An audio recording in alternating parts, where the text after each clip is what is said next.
it's true, always. La-da-da-da-dee, la-da-da-da-dee, la-da-da-da-dee, la-da, la-da. And so sings the solitary soul of man. La-da-da-da-dee, la-do, la-da-da-da-dee, la-da-da-da-dee, la, keeping himself company as he trods his solitary way along the yellow brick road to oblivion. La-dia, la-da-da-da-dia, la-da-da-da-dee, la-da-da-da-dia, do-dee-dee. Do you realize that there are many people whose entire year pivots around this weekend? This is a fact. No, if you could imagine the world as a kind of punching bag, a punching bag that hits back, and I might point out a punching bag that inevitably wins, in its juiced with poor, simple, and very weak and ineffectual mankind. If you can imagine the world as a juicing bag, a kind of a globular, pear-shaped juicing bag, there are to many people many evidences to prove that the world is attached to this particular day. This is the day that it hangs to the ceiling by. This is the day upon which it pivots. Not the day, really, but this whole weekend.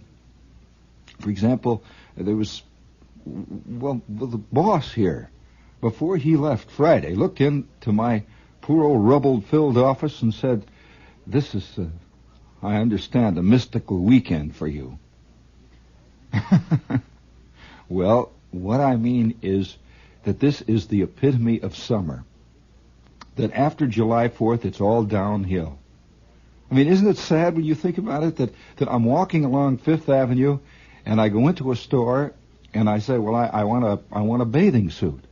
And the guy says, well, we don't have any more bathing suits. And I said, well, it isn't even July yet. He says, we are laying in our spring clothing. And it's getting to the point now where a man can live his entire life in about 12 and a half minutes. I mean, by the great department store planning method. And I said, well, look, there's a summer shower out there, man. There are garlands of roses in everyone's hair. He says, not for long. They are living in a fool's paradise. And I couldn't do anything but take my charger plate and go back out onto Fifth Avenue with that hot, steaming, that primeval rain that came beating down. I walked 4 or 5 more stores, and I went into another one, and the guy says, no. We are already laying in next summer's clothing, and we're not ready to unveil them yet. And so already the plans are being made. I have no doubt, I suspect very strongly that this is man's bid for immortality. Hello, there we go. I suspect that this is one of man's ways of ensuring that he will make it, that he will be around. I really believe it. I believe that the more we plan into the future, the more secure we feel about being in the future. I'm quite positive that there must be someplace, somewhere, somebody who's working on a set of blueprints at a drawing board in some fantasy office.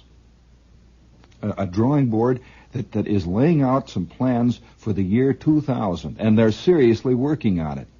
And nobody in the office, nobody really seriously thinks he won't be there, nor seriously thinks he will be there. But it's a kind of bid, And so all up and down the street, everyone is bidding for fall already. All up and down the street, they are living well into midwinter. Up and down the great clothing marts, every place you go, that they're already living this time. I'll be loving you always, with a love that's true always. And a kid wrote me a letter. He says, Shepherd, I was listening to your program and I was caught under your spell. And then 5 minutes after your show was over, I walked out into the sunshine and I realized that the world isn't the way you say it is. That's right, son. You are absolutely right. The world isn't the way anybody says it is, for everybody. And therein lies the rub. The world is not the way it is to each one of us. I have no idea what the world is to you. And I'm sure you have no real idea of what the world is to me. That these billions of eyes that are constantly looking over this long spreading green globe, there's no correlating, there's no integrating. There is no, what does the other teachers call it? There were three words that were very important in teachers' college: correlation, integration, and to correlate, to integrate, to evaluate. That's it. The three catchphrases of the sociologist: correlate, integrate, and evaluate. And how are you doing at evaluation these days? I'll be loving you. Oh, it's July weekend, and you know I'm coming along 7th Avenue, not more than 15-20 minutes ago, and I can feel that electric tension in the air, that wonderful dreamlike quality that is in the air that says a kind of go. You know, it hangs as a deep fog over everyone.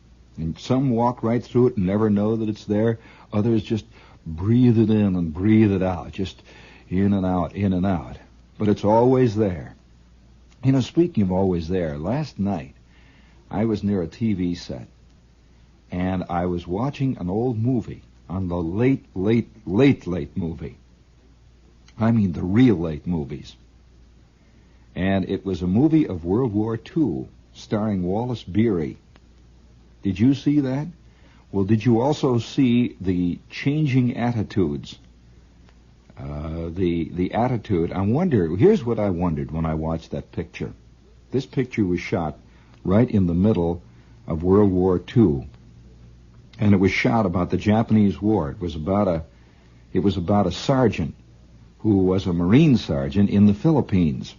And he was talking, of course the whole thing was about the coming war. It was supposedly taking place just before Pearl Harbor, and the old Marine was retiring from the Marine service. And what fascinated me was the things that were being said, the attitudes towards, such things as peace and pacifism and brotherly love and all the dream things that we as man constantly trot out every 5 minutes whenever it happens to be, well, let's say, convenient. You know, to me, it seems like we live a great deal of our lives in a kind of a dream state, where what we think we are is not at all what we are. That, as a matter of fact, it's often been said that, you know, when you hear the return to normalcy, when you hear about normal living, well, you ought to really seriously ask a question once of yourself. Do you think normal living is peaceful living or wartime living? No, that's a serious question. Do you think it is more... Hello, what's the matter there? Now I'm cut off, Don. Hello. What's that? Hello. Well, okay, I'm cut off now. Hello, there we go. Hello. There. I gotta have them. I'm sorry. You know, I work my way, you work yours. But it's a very interesting thing to me to see that in some cases people were much more I'm afraid, at their normal level of living during war than they are during peace. There is a great unrest that exists during peace, and let me tell you, there are some fantastic signs, and I'm going to say it right here, even though it's Saturday morning, that if you look at the paper very carefully, the little items, not the big items, the little items, there is a profound unrest that is running through the world that is not, I don't know whether it's good or bad, or whether it's, who knows, you see. You cannot cast forward into history. For example, it was unheard of for maybe 18,000 years for a group of high school seniors to boo their principal when they were graduating from high school. Now this is an interesting thing. It seems to me that there is rampant in the air a kind of uncontrolled rebellion. Now I don't mean. See, I'm certainly not for let's say for conformism. On 15,000 levels, I'm against conformism of any kind. But on the other hand, we cannot confuse nonconformism with anarchism. That's another thing entirely. And it's fascinating to me to see that on all sides, everywhere you look, all sides, there is developing a kind of fuse that seems to be already lighted. That all it takes, I think, and I suspect this, all it will take one day among the youth of today, I'm talking about the very youthful youth of today, all it will take will be some guy to leap up who has, quote, a plan. And the next thing you know, we are Nelly by the door, particularly if more pressures are exerted on America from outside our borders. All it will take will be some guy, because this is the same sort of anarchism that was breaking out all over Germany in the very early 1920s, among the very young people. A kind of, let's march, and no one knows where to march. A kind of, let's get angry. You know, it's very important to be angry today. If you're not angry, you're just nowhere. You know, and it's a kind of anger that burns like a flame, but has no direction at all. Just burns. A kind of profound unrest with life. Just a kind of disgruntlement. I mean, how long has it been since you've really been gruntled, man? I mean, you can honestly say, gee, I feel awful. This is wonderful. I'm really gruntled today. It's been a long time. And I'm sitting there watching that old Wallace Beery movie, and I realize, you see, that there was a peculiar kind of exaltation and dedication and involvement that people hardly ever have during peacetime. Sadly and realistically enough. And the interesting changes, the attitudes towards other races that came out in this picture. Now, this is what I wondered. I wondered how many people who never lived through the war, who don't really remember World War II, what they thought of that. Or did they just sit and look and not even observe that there was a change? And even the people who had lived through the war, as they sat and watched that, what did they do? Just sit and look at it like a kind of a wartime Western with galloping, with the hero, right? Speaking of heroes. This is WOR Radio, your station for news. Grand Union presents a spectacular display of July 4th holiday foods featuring whole broilers and fryers, fresh dressed and ready to cook. the Grand Union price, a low 29 cents a pound. Only 29 cents a pound, and you save stamps, too. Save cash and stamps on all your July 4th food needs at New York, New Jersey, Grand Union and Sunrise supermarkets. You are tuned to 710 on your radio dial, WOR 710 and WOR FM in New York. Here once again is Gene Shepard. Are you aware of the fact that there is a Nirvana Street in Great Neck, Long Island? I would suggest you look up the word Nirvana. It's a good word. But on the subject of good words, and since this is Saturday, you know, there is no question but what it is quite true. Do you have another thing for us in there, Don? Let's clear up the decks here. That's my baby. No, sir, don't mean maybe. I think someday they're going to find us. They're going to find all of us buried there with our shards around us, with our kitchen middens right there next to us, our portable transistorized kitchen middens. Do you have a drip-dry life? Is it washable? Is it I'm sorry. I mean, I didn't want to get too close to your problems out there. Just hang it up. But speaking of being hung up, everywhere you look, I saw a beautiful vignette. You know, as far as vignettes are concerned, I think you can tell a lot about let's say the the actual animal. All I try to do is to see what it's about, you know, is to try to feel it, to try to live it as much as possible. We're only here, all of us, for just a short time, and as we struggle our way through this miasmic fog that we ourselves have created, some people grab at as many things as they can and taste them and walk their way, struggling towards the same abyss, and other guys put little blinders around their eyes, grab a hold of the first thing that they discover when they first begin to discover, and hold on to it for dear life all of their life, figuring this is the only way it can be. And there is no only way. There are billions and billions of ways, just as there are billions of people, and some ways that have never even been touched yet. Speaking of touching, the thing that I saw, now this has to be brought out as a kind of an example of the normal state of man. You can take, who was it who once said that any 30-second period in the life of every man could be taken as the history of all mankind? Well, let me show you this picture. I am standing in the rain on 6th Avenue, and if there's anything I really dig, it's 6th Avenue in the rain. I mean, it smells like old shoe leather, old cigar butts, old litter bugs, old records, and old buildings, and everything. Just everything all old and rainy. Let me tell you another thing. There is no street that smells more like Rome in the rain than 6th Avenue. I stood inside the great, vast arched dome of the entranceway to the railroad station in Rome about, 5 months ago now?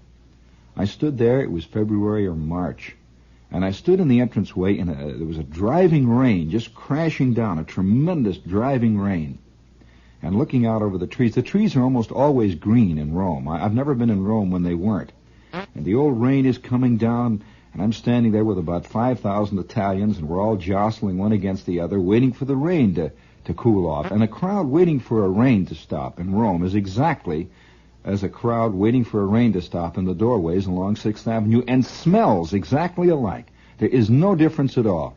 None whatsoever, if you know 6th Avenue. And so I'm standing there in the entranceway to the railroad station. The old rain is coming down. And once in a while, a girl comes in. There's maybe out of every... Has it occurred to you that it seems that when you're walking down the street that the average ratio of women to men is about one woman to every 3 men? Every 3 men. Why is this? It just seems to be. Has it occurred to you this? Of course, it's quite obviously not true. But you see more men around than you see women. And wherever there's a crowd, there seems to be more men. So there were a lot of men standing in the entranceway there, and there were maybe 25 or 30 women, and almost all of them were really women, you know? They were beautiful chicks. Well, you know how it is. The crowd of men is, first of all, they're standing there looking up at the sky. Well, then they got tired of looking at gray clouds. Then they watched the rain for a while bang down on the streets. Then they got tired of that. Then they began to look at the women. And the whole crowd begins to sort of mill around. The women are gradually edging their way. And one by one, they dart out into the rain. They're going to chance it out there instead of in here. And so it just went on and on. And the rain is coming down. And there's a kind of, in a sense, a kind of togetherness that develops because of rain. And at the same time, a kind of apartness. And so I'm standing on 6th Avenue, up in the 40s someplace, in the rain. The rain was coming down. It was Thursday. Just coming down, a nice, kind of soft, easy, warm drizzle. You know, the kind where you feel like you should have brought an umbrella, and yet you didn't, and it doesn't make any difference in your sports shirt. It's just pleasant, you know. And a guy is wandering across the street, absolutely oblivious of the traffic, a man type. He's just kind of wandering in the middle of the block, just sort of wandering across the street on 6th Avenue. And all the traffic, as you know, 6th Avenue traffic moves in puffs because of the lights and so on. It moves in clumps. Well, as he's wandering, he's just about to where I am. He's coming across the street. He's about maybe 20 feet from the curb, and he's still just wandering along there, and the rain is coming down, and a puff of traffic caught up with him. And a cab has to stop because he's walking across the street. The cab just sort of slows up and stops. And suddenly the cab driver stuck his head out the window and said, "Oh, yeah, get out of the street, you bum, for crying out loud here. Get your leg broken." And the guy looks up, and he says, "What are you talking about, you idiot? I'm walking across the street." And the next thing I know, these two guys are hollering it out there, and the cab has stopped. And the man has stopped, too, and both of them are hollering one at the other. Yeah, what, out of town, what are you, out of town, what are you, hillbilly, what are you? And it goes on and on like that for about maybe 3 minutes. I'm just watching this thing develop.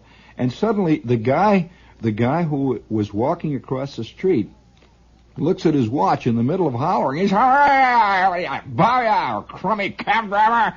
And the cab driver's, "Oh, yeah, idiot, you." And he takes a look at his watch, and he suddenly stops right in the middle of his most vituperative phrase, which I cannot describe to any of you, since there are obviously women and children listening at this hour. Right in the middle of it all, he looks at his watch, and he suddenly stops and he hollers at the cab driver, "Hey, you going east?" And the cab driver says, "Yeah." And with that, the guy jumps in the back of the cab, and they both go off. Which I thought was a magnificent moment. There is a capsule, a thumbnail history of all of mankind. That as long as one guy is interfering with another guy, the fist fight is bound to ensue. And it will ensue just as long as neither one of them needs something from the other guy. And the instant that he needs something from the other guy, then it's all peaches and cream. All peaches and cream. They ride, and I was wondering, the only thing that bugged me for an hour after that, these guys were really shouting at each other, was what were they saying to each other in the cab as they went east off of 6th Avenue? Well, I can warrant you, it was great stuff. I'll bet, because you see, there's nothing that brings guys closer together than a good fist fight. As an example of that, nobody loved the Japanese more than we did immediately after the war. And on and on and on it goes, you see. Nothing brings people closer together. And I might say that the same things that made that fist fight occur are always within people. Don't think for a minute that they go away. You know, we have this beautiful feeling among ourselves. This is one of the great illusions of mankind. And it is that he is a perfectible creature. Like, say, a portable typewriter can be perfected. That next year's model is better than last year's model. That somehow all we've got to do is get a book that says how to clear up the problem, how to fix your conscience, how to make your mind work correctly, and we'll be all right. That we are perfectible, just like an animal. We are, or not like an animal at all, like a machine, and we are not at all, as history has proven. That every 5 minutes another war breaks out, and this has gone on for as long as there has been recordable history. And it always goes on wherever two people get in the way, one with the other. And it's a very pleasurable thing for them. When some guys talk about a fight they had for 15 years. And that's the only moment that they ever talk about, is the fight they had. Other guys who were in the war talk about the war for the rest of their lives. It was the only thing that happened that was important to them. And it goes on and on and on and on this way. And these two guys are in that cab, and I'm saying, obviously, when they first got in there, it was like the truce has been declared. I mean, peace suddenly has come over the world. And the two of them are now sitting in the same cab, only because the cab driver wanted this guy's money, and this guy wanted the cab driver's cab. And so the two of them are going along. It's just like immediately after the war, the Japanese loved us because they needed us. We were riding in the same cab. And it was okay as long as there were no other cabs around, you know. And this, I just wonder about what's going on, for example, down in Cuba now. This is another example of it. And it goes back and forth, back and forth. I can remember endless. Oh, who knows? You know, it'll always twist and turn. Are you aware of the fact that there is a Nirvana Street in Great Neck, Long Island? Speaking of Nirvana, we have with us Lufthansa. And if you're planning to fly the coop, we would like to recommend that you fly it via Lufthansa. Lufthansa Airlines goes direct to Central or Middle Europa. And unfortunately, I don't think you'll be able to get a ticket on one of the planes. I was talking to one of the boys over at Lufthansa, and he says they're pretty well booked up all the way through the summer. This is flu come out of the sun. I'll never forget the cartoon. A beautiful. Speaking of cartoons, there is something that is beginning to sneak around in our land, and that is that the very young are showing almost a frightening political awareness. Now, I'm not talking about a political knowledge. That's not the same thing. I'm speaking of political awareness. Do not confuse the two. They are very much aware of politics. And did you see Whitney Darrow Jr.'s cartoon in the New Yorker the past week? It shows a breakfast scene, obviously in Westport or someplace, a typical scene out there. And the two of them, the father and the mother, are sitting opposite each other at breakfast. And there's two little kids. There's a little daughter and there's a son. The son looks like he's about 10, see? And the father's looking at the son with a look of vague irritation and amusement on his face. He's got the New York Times propped up before him. And the kid is sitting there with a kind of aggressive smirk on his face. And the father says to him, "Just what makes you think that Nixon hasn't got a chance?"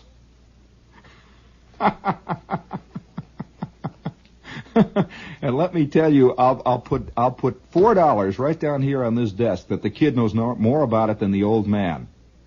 And I can tell you this by the letters that I get, that more 16 and 17-year-olders know more about the whole philosophy, the fumbling, the good parts, the bad parts. Incidentally, I'll tell you one of the things that bothers me about the so-called sick comic school of humor is that it goes back to an old Western concept of good and bad, all good and all bad, that Mort Saul could never admit there might be something good about Ike, or he would be dead. He could never admit that there was something bad about the hero side. You see, whereas as a matter of the actual fact, there is no such thing as there isn't even a remote good or bad. There is not even the approach to a good or bad in the solidity form. That the billion shades of gray in between are the only things that actually work. And that's the problem about it. You see, the thing that bothers me very much. But deep down in the soul of many a 16-year-older beats the heart of a kid with political awareness. And I can tell you this, what frightens me, not frightens me, but amuses me and at the same time amazes me, is that I know that when I was 16, I had very little political awareness, very little at all. The only thing I knew was that, that my old man was going to vote Democrat. And I didn't know what a Democrat was one way or the other. I just accepted it was good, but my old man was going to vote it. On the other hand, my mother was a Republican. And the two used to have fantastic arguments, just like when I was a kid, my mother started out by being a Cub fan, and my father was a White Sox fan. One was from the South Side, one was from the North Side. The North Side was Republican and Cubs. The South Side was the White Sox and the Democrats. And they were all apart, you see, the whole thing. And that's all I knew about it. I didn't know of any of the rest of it. But I can see it slowly beginning to develop. And I don't know what the next 5 or 6 years are going to bring. And I can tell you this, whatever they bring, there are going to be vast surprises in store for a lot of people. Tremendous surprises. You don't go back in history. You know, the great illusion that many people feel is, not illusion, it's a kind of a dream thing, is that everybody who is behaving a certain way that seems to be not explainable to them are in the end going to come around and live the way they live, because that's the right way. That there are many adult people who are making the great mistake that says, quote, that the Beats one day are all going to cut this jazz out. It's just that they're immature. They're all going to come back and live in Westport, which is what they want anyway. I say no. I say no indeed. I also say that once a person has tasted of this sickly sweet elixir of life, you cannot go back to living in a straight line and living by the time payment plan. You just can't do it. You really can't go back and bind your life with privet hedges, cut in the shapes of Santa Claus. You just can't do it. And so these two guys are riding along, going east, fist fighting it out. You know, speaking of fist fights, Well, I have a feeling that it would be. Did you read that little article? Speaking of fistfights and what the true nature of man is, did you read the little article that came out? I think it was in, of all things, it was I believe it was a UPI release, and I picked it up in a New Jersey newspaper, and it was one of the saddest and at the same time one of the most touching kind of articles. It's in a sense, it's a capsule. It's a capsule of all the history of man, that we have a feeling that anything that went before us was both at the same time admirable and sadly lacking. You know, people will laugh at pictures of people walking down the street in a 1905 setting. This seems funny to them. These people haven't been civilized. They haven't made it yet, you see. Oh, isn't that funny? They'll laugh. At the same time, there's a kind of nostalgia for it. But it's always a little condescension towards the past. That a man who lived in the year, let's say, 422, obviously wasn't as hip as a guy who lives in the year 1960. He hadn't broken through yet. We always have the illusion that we have broken through, you see. That we are living in the modern time. Man has arrived. Well, of course, in 1995, they will be looking back to 1960 as the archaic day. It just has to be that way. Listen to this little item. This kind of puts it all, and it's sad, it's funny, it's all the rest of it. It's all of us. It comes from England, from, of all places, Stonehenge. You know where is it Stonehenge? And you know what is it Stonehenge is about? Do you know of the Druids? I would suggest you look up the word Druid and Stonehenge. It was the first day of summer, and the Druids kept looking at their wristwatches, hoping the sun would come up like thunder at 4:42 a.m. It didn't. It was just a pale gray blur through the early morning mist that covered the antics of the 2,000 spectators who frolicked and necked in the grass and hollered at the Druids. The 11 Druids marched solemnly through their ancient ceremony before the age-old stones of Stonehenge and blew their historic 5-foot horn. They chanted their chants, but no sun. The more athletic of the spectators made their way to the top of the house-high circle of stones that form a spectacular ruin whose origin is lost in ancient history. "You should not be up there," said the chief Druid, Dr. Robert McGregor Reed. His bearded male and lipstickless females of the revived order of ancient Druids nodded in solemn agreement. The crowd laughed, and some turned up their portable radios louder so that they could hear the Floyd Patterson Ingemar Johansson fight better. Many in the crowd were equipped with portable radios just for the occasion. "This is wretched," McGregor Reed said. "I have never seen Stonehenge so badly treated."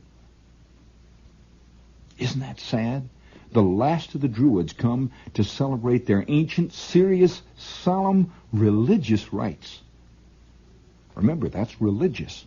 And millions of, whether you believe it or not, it is. And millions of people sitting up, thousands of them, necking in the grass, eating good humor bars, listening to portable radios and hooting at them as they go through their poor, sad rites. I can see it now, 2,000 years from now, when the last of our churches has crumbled into ruins, and there's much evidence to prove that they are.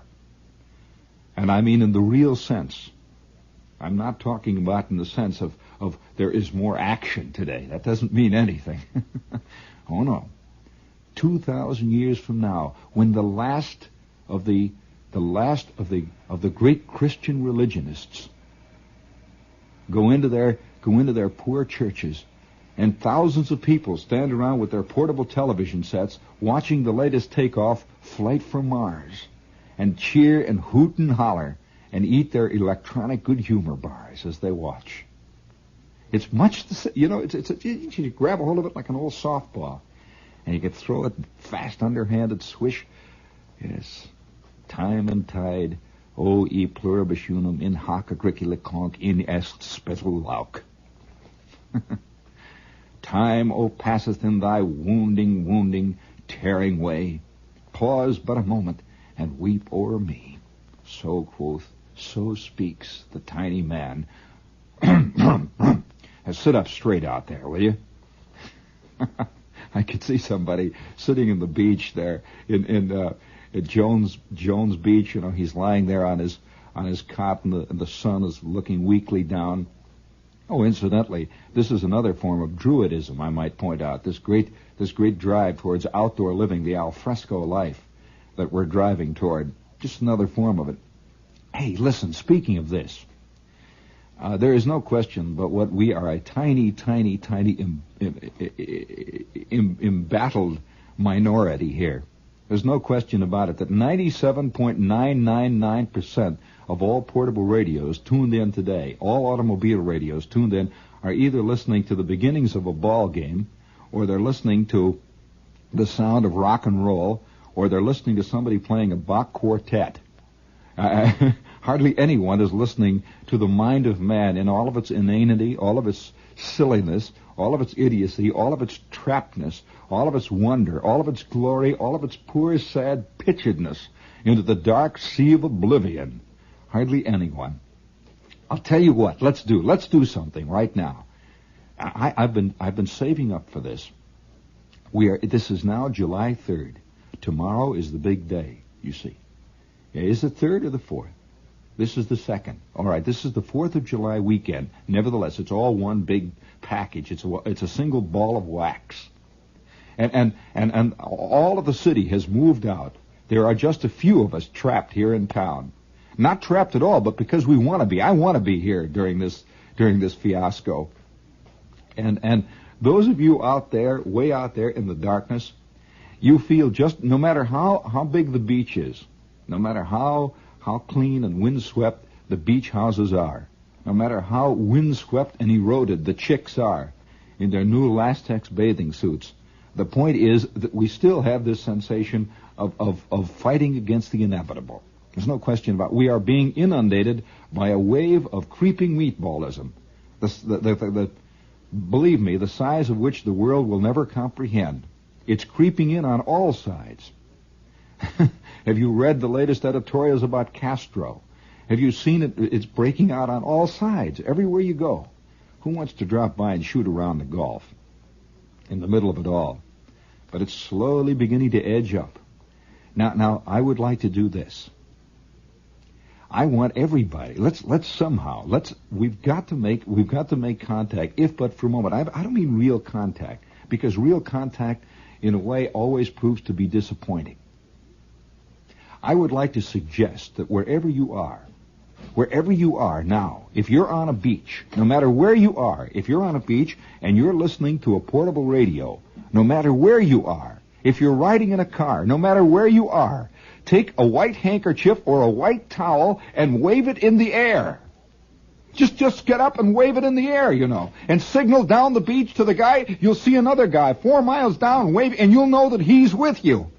Wave it in the air. Wave it out of your car. Just get up and do it now. And all the people in between, all the meatballs will wonder just whereof and where if it goes. Be the first in your neighborhood.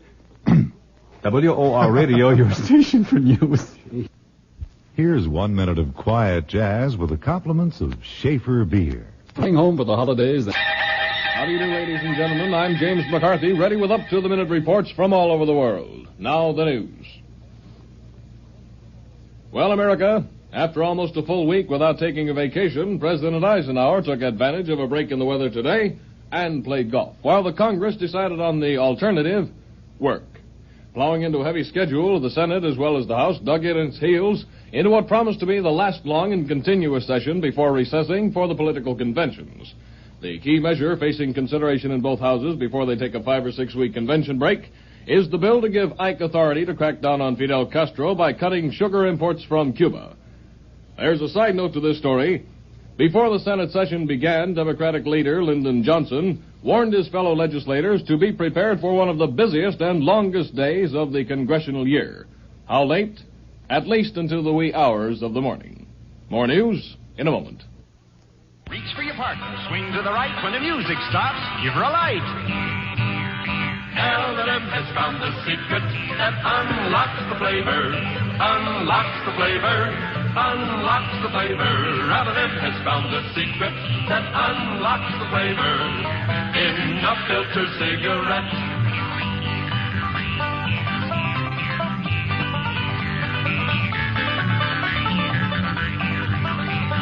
In today's L&M, fine tobaccos can be blended. Blended, blended, blended. Not to suit a filter, but to suit your taste. So through the miracle tip, pure white inside, pure white outside, you get taste, more taste by far. L&M has found the secret that unlocks the flavor in a filter cigarette. Reach for flavor. Reach for L&M. The British Lion seems to be taking the glamour away from Uncle Sam's Eagle today as the British Foreign Office decides it's time for somebody to take a stand against the bearded bad boy of the Caribbean. Definite retaliation against the Cuban government for the confiscation of the Anglo-Dutch Shell oil refinery in Havana was the order of the day.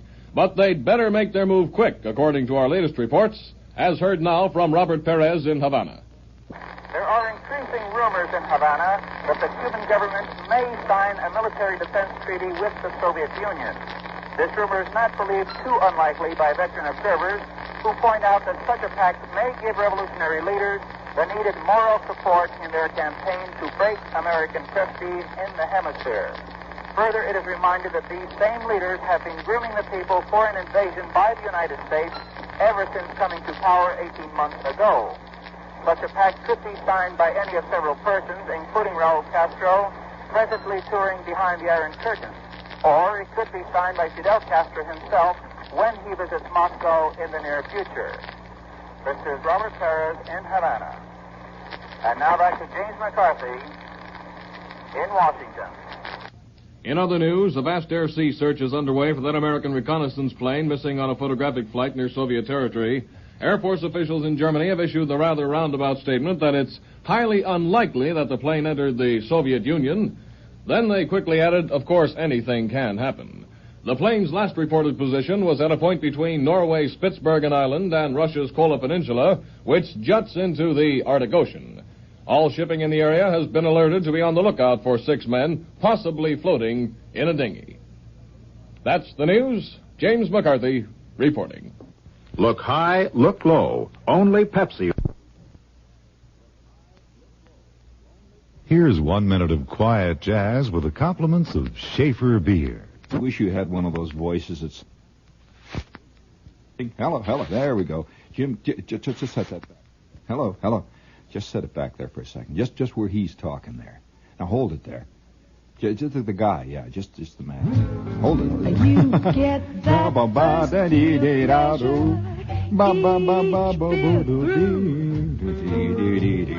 why you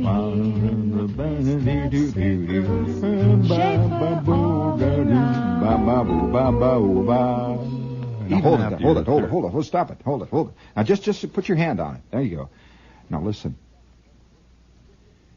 Where do they breed these guys who have these voices that sound like they're Caro syrup being poured out of a bucket in mid-January? Rich and deep. Can't you just see some guy knocks at the door, you know, and and you open the door and you say, "Why, Charlie, it's certainly good to see you." Schafer keeps coming on. Get all the pleasure of the first beer, every beer through. Wouldn't you have a little? Don't you feel a little afraid of these human pipe organs? I think, speaking of human pipe organs, how long has it been since you've heard Del Sharbutt? What announcer do you know? Think of, and it's no wonder a whole generation of people grew up feeling vaguely inferior to the guys whose voices came out of the loudspeakers all over the nation. Westbrook Van Voorhees, Del Sharbutt. Who was the guy who used to go, good? Do you remember who did that? You offhand remember? Good. He used to just make a deep, rich, it was a vox humana, a vibrant human tone that somehow was tapped right down to the very root core of the earth itself. Good. Do you remember that? I'll see what kind of an American you are. You know, there are millions of little American things. Don't worry about the that's nothing to worry about. There are millions of little American things which only an American knows. When I was in Holland, I found that the Dutch had about 500 little things that they would use to detect underground German agents had come in from Germany who were not Dutch, but who were pretending to be Dutch, who were living the life of Dutch. And they had all kinds of little things. Little references they would make, and suddenly a guy would tick himself off. You could spot immediately what he was, and he would quietly disappear one night and be found in a ditch, just because of that one slip. Now I'll give you an American proof. There are millions. If I were to try to detect an American, I wouldn't ask him things about history, because Americans don't know history. I would not say to him, who was the general on the British side at Bunker Hill? Because 90% of them wouldn't know. If I were to say to you, who wrote the Leatherstocking Tales? Most people wouldn't know. But if I was to come up to you and say, I'm going to see whether you're a real American, what commercial was this from? Good. Huh? What commercial was that from? I'd say, come on now, come on. Let me hear that. And to the first solitary plotter along the yellow brick American road towards the emerald city of Nirvana, who can identify what commercial that was from, we will give thee a garland of roses and the brass figligee with bronze oak leaf palm for rising above the vast sea of mediocrity that surrounds all of us. Good. What commercial was that from? We'll put you on your American medal. What? Oh, no. No. That's right. The one that you're hearing today is a pale imitation of it. I mean, this was done, yeah, that's right. Not a single soul out there. What kind of Americans are you? Good. And it was given, I'm not sure whether it was given by Ernest Chappell, who was a tremendous announcer and still is, of course, or Del Sharbutt. And these commercials were delivered in such a way that tiny loudspeaker cones rattled for 15 minutes after the delivery, all over the United States. I can see many a little old kitchen radio just that speaker cone rattling when the guy would go, good. Did a listener identify it? There you go. There's an American out there. Put her there, buddy. We'll have our own convention of red-blooded 100% Americans, as opposed to those watery-blooded Americans, you know, the kind not red-blooded at all. Not sure what color their blood is, but I have ideas. Good. I have a paper here, Chairman. Point of order, point. No, I'll put you on your medal. Speaking of metal, it's interesting, not one person called in. I guess I'm the only one. Lost in... Hey, another thing. Did anybody call in? Please get in touch with us. If you waved a towel or a handkerchief and you saw anybody else waving it, I would like to hear an account of it. And please get it in soon so we can put it on the air. Did anybody wave a towel? And I want the straight story here. Did anyone here wave a towel in solitary isolation out there on the beach and see way down the beach somewhere somebody else waving a towel? I would love to see this crowd get together and form a human pyramid just outside the beach house without saying a word to one another. 7,000 people tall. Life magazine would descend on it. Time magazine would give it cover space, and not one of us would say a word. 5, 6, 8,000 people tall. The greatest human edifice, the greatest monument to humanity ever created. Towel wavers silently gathering on the beach in front of beach house number 3, one upon each other's shoulders until finally stretching, reaching, veritably touching the eternal clouds and skies of all dreams. Good. Druids pray to the sun while the crowd necks. Speaking of that, speaking of necking, I don't know whether or not this term was ever used in the eastern area. I must admit, I'm a foreigner here. I mean, I'm really a foreigner. I'm from out of this area, let's face it. I'm not a real American. I'm from the Middle West. And there was an expression.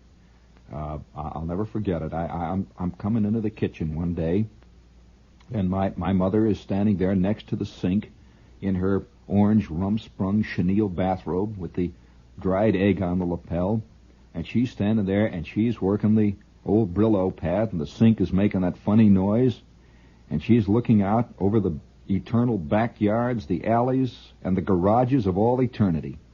And she's standing there, and I came in home from school, and it's just getting out the twilight, you know, that kind of soft purple, yellowish, greenish, kind of grayish, hazy twilight. And I have just come in, and I've worked up a fairly decent sweat, and I throw my fielder's mitt down under the kitchen table, and I slide in and start pitching into my peanut butter and jelly sandwich. And I'm sitting there, and my mother's looking out. She's just standing there looking out. And I'm just sitting there eating, and it's one of those quiet moments when nobody has to say anything to anybody, you know, one of those living moments, one of those just being moments, those existing moments. And I'm chewing away at the peanut butter and the jelly.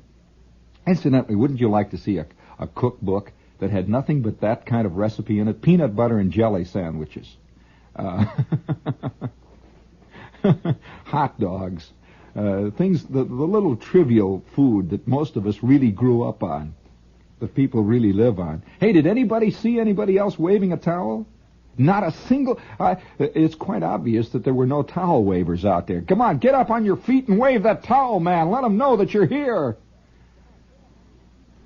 The point being, of course, is that we wish somehow we want to make the rest of the crowd feel that they are somehow...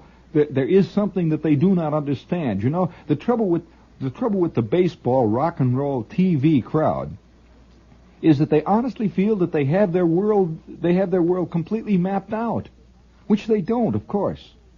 And if one man quietly stands up on his beach towel, takes his drying towel and waves it in the air down the beach, and way down the beach somebody else gets up and waves his, and then all up and down the beach one or two guys get up one after the other and wave towels, there would be a profound unrest started. Or if somebody stuck his hand out the side of the car, waved a handkerchief, and three cars wave, you mean there's somebody out there has saw a towel wave? Oh, for crying out loud, let's get him on the phone here. Oh. Yeah, hello. Yes. Shepherd here. Yes, Wolf. Stamford, Connecticut? You pulled off on the pay booth. You're calling from the turnpike? Yes. The Merritt Parkway. 55 cents worth. Yes, sir.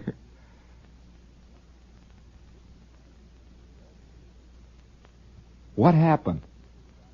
Yeah. A Connecticut state trooper stopped you because you were waving your handkerchief out the window? What? He said, this is a distress signal in Connecticut. Didn't you tell him it was a distress signal to you, too? That is significant, let me tell you.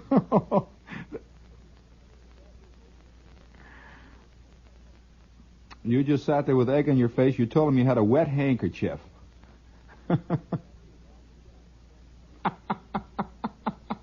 Just keep your mouth shut. Remember, he represents almost by definition the other side. You understand that, don't you? Oh, I'm sorry, Wolf. Hey, you know, I'll tell you about that same thing in relationship to the other side if you got a couple of seconds. I won't run your bill up any more than I have to. A sad thing happened the other night.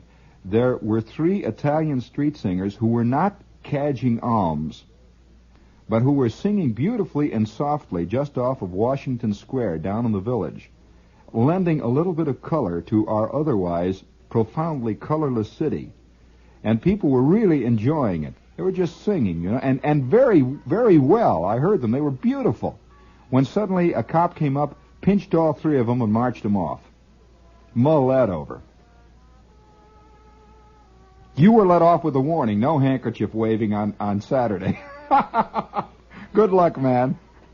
Righto, bye-bye. Oh, what a story. Did you hear that? A guy way out on Merritt Parkway waved his handkerchief in the air and got stopped by a cop. We are living in parlous times, let me tell you. Yeah, isn't that sad? Nobody can move anymore. Speaking of idiotic moments, did you read that little item in the paper about this councilman who shall go unnamed? I will not name it. This is for you, Ted. Listen to this. Yes, sir. Did you read that item in the paper about the councilman who has a car that's 21 feet long? It's a gigantic finned monster, see? A 21-foot-long car. So he drives around, and he tries three different garages, and three different garages turn him away. They say, no, we don't have enough room for that monster, that Zeppelin you're driving. This is 21 feet long and 80 inches wide. It's a fantastic giant. So he's driving around, and finally, after the third garage turns him away, which I thank heavens they did, he goes back to City Hall and passes a law immediately, making it illegal to turn away a car no matter what size it is. Do you realize some clown can now build a car the size of the Queen Mary? And they're going to have to... As a matter of fact, he should have gone back to the City Hall and passed a law against cars that size. These are the things that are causing the trouble. You take three 20-foot cars and you got 60 feet of floor space already covered up. Do you realize how many 20-foot-long automobiles it takes to make a fantastic traffic jam that runs from Yonkers all the way to Staten Island? About 5. Councilman, you passed the wrong law. How would you like to get teed off and go back to the office and pass a law? I mean, what a feeling of power. What a feeling of fantastic, insane... Speaking of fantastic, insane power... This is WOR Radio, your station for news, and listen to the critics rave about Alfred Hitchcock's Psycho. Hitchcock has done it again, the Daily News. A real chiller thriller, Journal American. A first-rate thriller, the Q Magazine. Keep your attention like a snake charmer, the Herald Tribune. Stands your hair on end, the New York Post. Remember, no one is admitted after the beginning of Psycho. It's at the DeMille and Baronet Theaters. See your newspaper for showtime. You're tuned to WOR, AM and FM in New York. Here once again is Gene Shepard. Sunoco, 200X gives you premium ingredients at regular price. 200X gives you premium ingredients at regular price. 200X gives you premium ingredients at regular price. Sunoco. New Sunoco Blend 200X, a new gasoline. Gives you the ingredients of a high-priced premium, yet you pay only regular price. Many cars get extra power. Up to 13% more power after just 2 tankfuls. 200X gives you premium ingredients at regular price. New Sunoco 200X gives extra mileage. Up to 19 more miles per tankful. 200X gives you premium ingredients at regular price. New Sunoco 200X gives you extra engine protection. Can mean longer life for your car. Yes, new Sunoco Blend 200X gives you extra power, extra mileage, extra engine protection. 200X gives you premium ingredients at regular price. Sunoco. 200X. Exceptional. Hey, I'll tell you another thing. I've just got to test you as an American today. I just feel this terrible sense of that there are few genuine Americans left. I've got to test you as an American. I will award the brass figurine with aluminum palm leaf because, after all, this is much easier. This is not much of an Americana test at all. Listen to this. Can you identify this tune?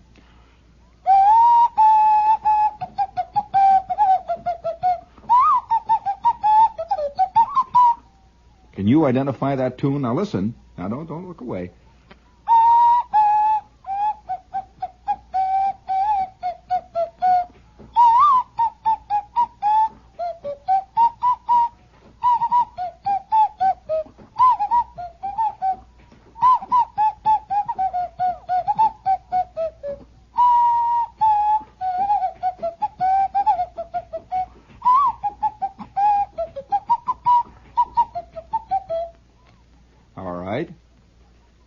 you identify that tune? Don't come around here and put your crummy old rotten hand in mine and tell me you're an American. And if you can give me the first, just the first sentence out of the verse or the chorus, the opening lines there, you'll have it. I mean, you know, it's only in America can a cemetery advertise itself this way. Pine Lawn Memorial Park is designed for the living. Visits to Pine Lawn are pleasant. Oh, which way do we go? How do we go? I mean, where? Tell me, just lead me. Help. Speaking of help, if you're going to make the village scene, listen, I have a real thing for you. The other night, I was down at the Paper Book Gallery, and I dropped in just to nose around, and whenever I do, I don't know whether you're like me, but one of the terrible curses I have whenever I get into a place like the Paper Book Gallery is that I rarely can get out without spending all the available change on me, and a lot of change that is not available, that I had earmarked for other things later in the week, like, say, rent. It's a funny thing. I'm standing out in front of the Paper Book Gallery last week. Oh, maybe it was exactly 1 week ago, Saturday night. This 1 week ago tonight, and it was about 11 o'clock at night, which is the time I always go down to the gallery, and incidentally, the time I will go down there again tonight, because it's just a thing I like to do. It's a kind of a cool, relaxing thing. And I'm standing out in front, and everybody is down in the pit there in front of the Paper Book Gallery playing Skittles. You've heard the term beer and Skittles. Well, the Paper Book Gallery is, well, it's the only place I know of it. Obviously, it must be played in other places in New York, but it's the only place I know of where there is an outdoor Skittle game available for anybody who wants to play. And there's always about 50 guys standing around playing Skittles in front of the gallery. It's just a place to be, you know, and girls and elderly ladies. It was great to see an old chick who must have been 74 years old whacking them off playing Skittles. The Skittles is largely a game of luck. In fact, almost completely a game of luck, and this old gal was having a run of luck. She had made 27 straight passes in Skittles, and here she was, 74 years old, probably having the peak day of her entire life. Little did she realize that it would happen at 74. And she's down there swinging, and 150 guys are cheering her on outside in front of the Paper Book Gallery at 1 o'clock in the morning. But it's this kind of place. But anyway, I'm standing in front of the gallery, and a kid comes up to me, and he's a listener, and he's got a big bag full of books, and he's got this chick with him, and they had just come over from Brooklyn. And she's got kind of a vaguely peeved look on her face. And he looks sheepish, vaguely apologetic. He says, "Hi, Shepherd." I said, "Hi." And then the chick gives me a hard look. I said, "What's bugging you, baby?" And then the guy says to me, well, every Saturday night we go on a date, and I bring her over here before we go out." He said, "We wind up spending 2 hours here, and I spent $6 here tonight, and all we got now is money for a hamburger and car fare back to Brooklyn. And we're not going to a show." And you can see the chick is teed off, and this kid's got a bag of Schopenhauer, Kierkegaard, and a few others. And we talked about it and I said, you know, I can think of no better way to squander your money or to debauch yourself than to do it in the Paper Book Gallery. I mean, I don't know how you can put a price on some of these things, but nevertheless, I was down in the gallery here last week, and I picked up well, it's not a copy really, it's a boxed set of 4 volumes of something that for a couple of years now I have been wanting to get, and I had no idea it was in paper book. Have you heard of this fantastic series of volumes called The World of Mathematics? Of course, everyone's heard about it. They came boxed, $25 a set. You know the thing that was a bestseller? There were 102,000. I was talking to Marty the other day about it. He said there were over 102,000 sets sold at $25 a set.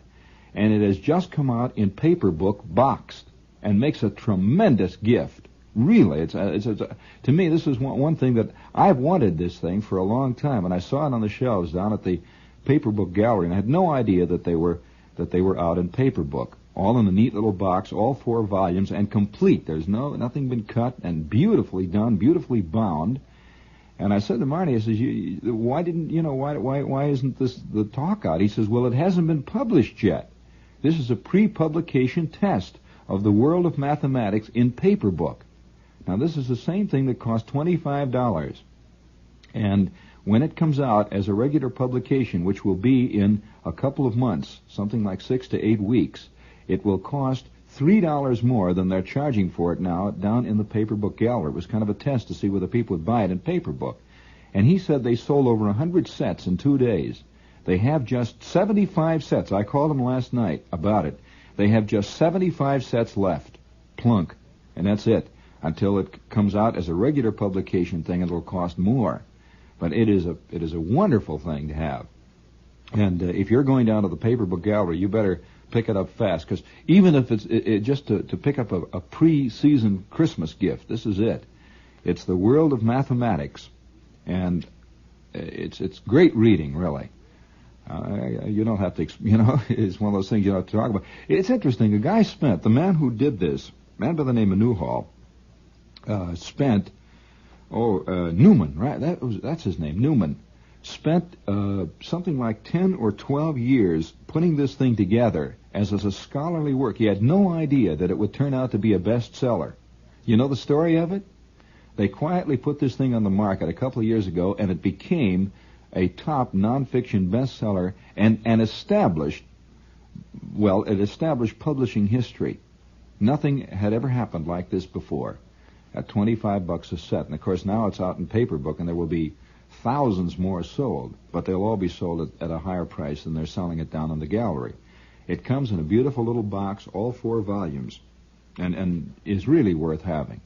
It is truly worth having. It's one of the things that you just can't stop once you read it, because mathematics is in many ways a history of the human race.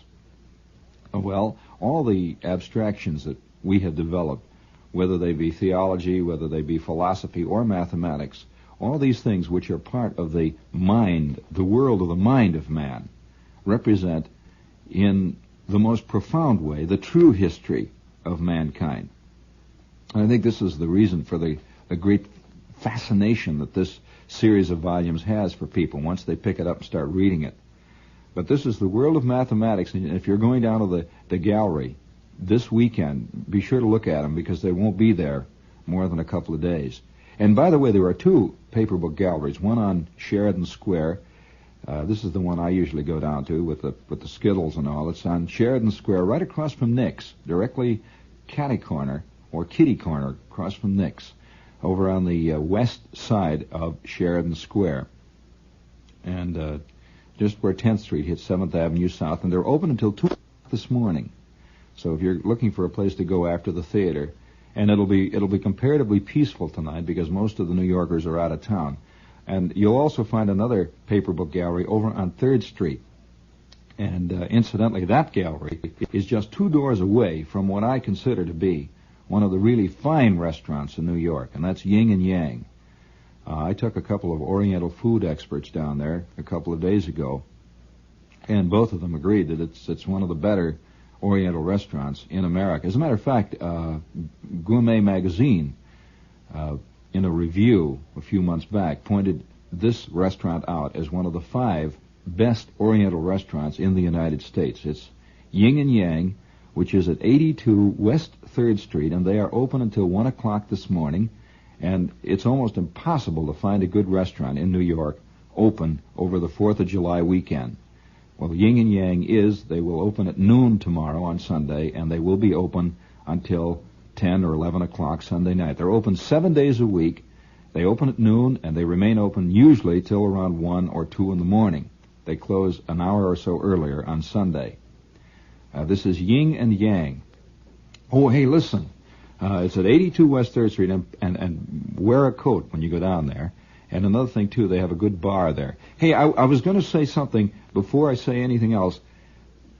Maybe some of you remember about 2 years ago, I took a trip to Lebanon with a movie company to make a movie about the Lebanese landings that occurred in the Navy and so on, that was the whole situation of the Middle East.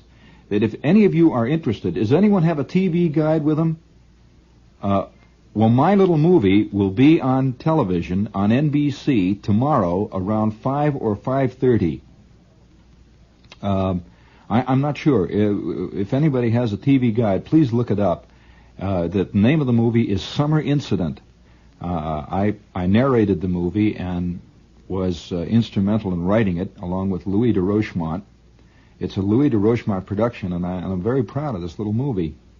So if you're interested, it is on tomorrow on July 3rd on NBC. It's called Summer Incident, and it's a half-hour film, and it is about the Navy in the Mediterranean, the 6th Fleet. But that's neither here nor there. It's funny, not a single one. Good. Good.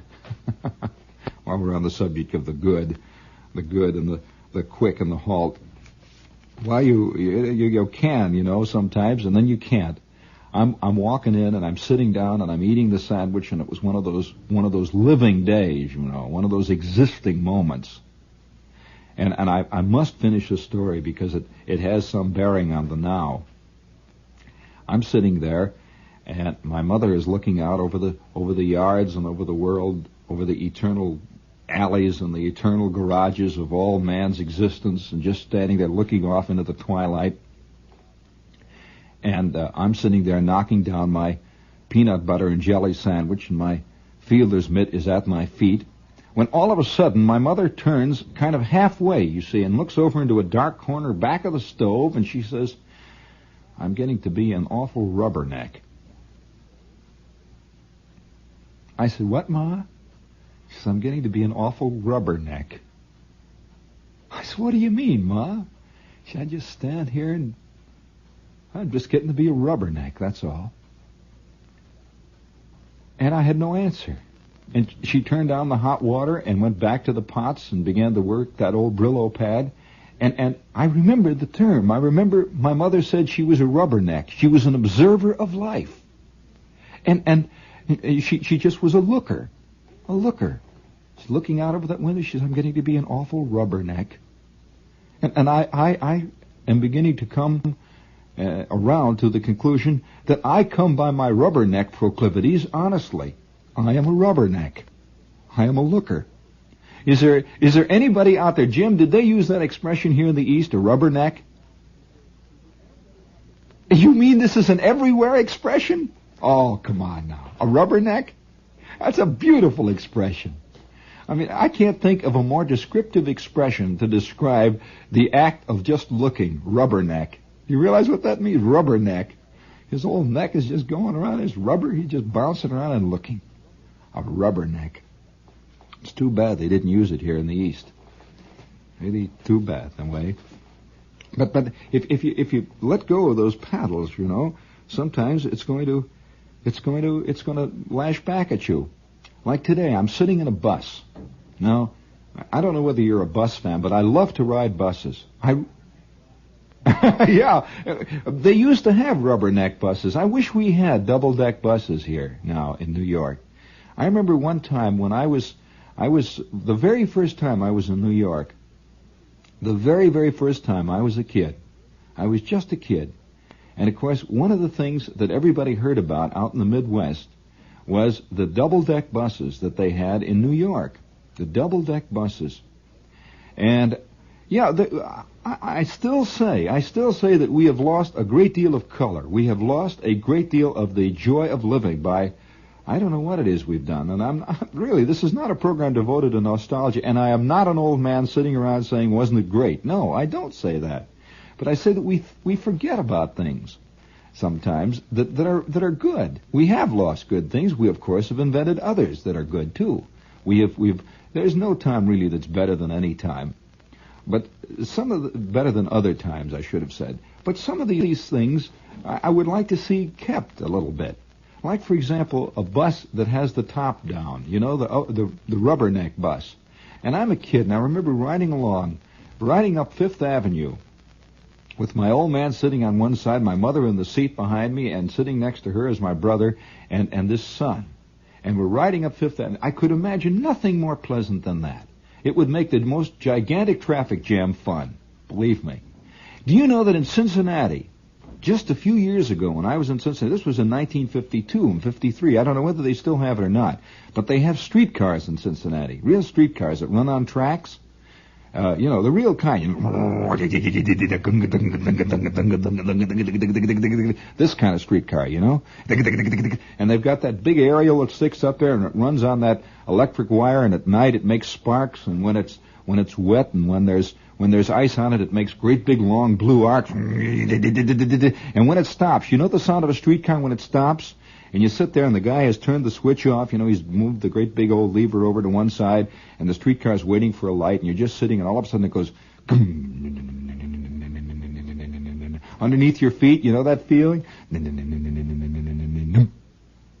then it stops. The compressors are putting compression into the air brake chambers.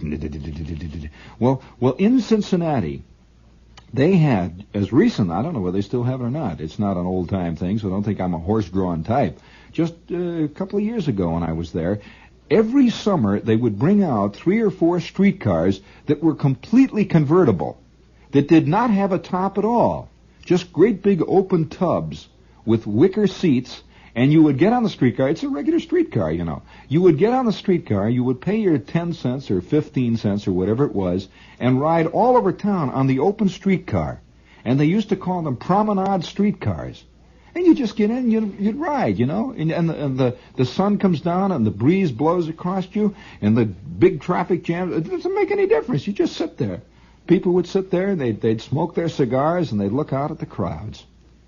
And it's just like the rubberneck buses were also operating in Chicago on Michigan Boulevard, but they were never as it seemed that they were really associated with New York. Those big green rubberneck buses, and I remember it vividly, just completely. And it's sad to note, but then I'm sitting in a bus. I love riding buses. I must admit it. I'll take a bus over a cab 1,000 times. I just like being in the bus. I like the feeling of kind of freedom and everything there is in a bus. Strangely enough, I get a sense of freedom in a bus. And there's no meter ticking. There's no, it's the whole thing. So I'm sitting in the bus just today. And the bus driver's kind of sitting there hunched over his wheel. And there were only 2 or 3 people on the bus. And we got to about, 48th Street, something like that, on 7th Avenue. 7th Avenue, got to about 48th Street, when a woman got on, and she says, sure, and what a pleasure it is to see ye. What a pleasure it is to see ye. And she just got on. She walks up to the bus driver, she says, sure, and what a pleasure it is to see ye.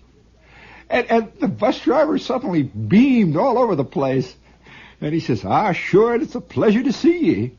And he sat there beaming, and a couple of people laughed in the bus. And this woman, who must have been about 60, obviously her name was Bridget or Sheila or something like that, dropped in her 15 pence and moved and sat back in the bus and just sort of settled in, and looked out of the window, and the sun was coming. Sure, and it's a pleasure to see ye. And I thought, by George, this is the kind of thing you'd never see this in a cab. You would never see it in a subway.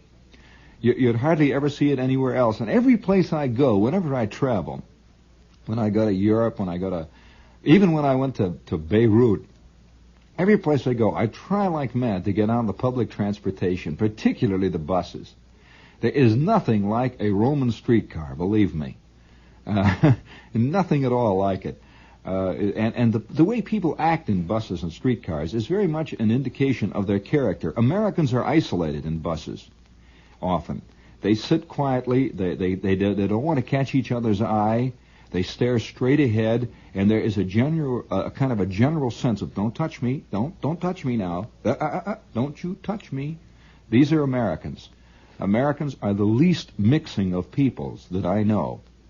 in spite of all their togetherness and all their hoked-up friendliness. They just don't. They distrust one another, and they sit and they keep their eyes from meeting. And whenever anybody says something out of the way to somebody else, like, gee, what a great day, they think you're up to something. You know, you're getting ready to do something to them, and they kind of look sidelong out of their eyes at you. And so this is an American in a bus. He's generally a very controlled, self-involved individual who will not look at one another. They just keep their eyes away.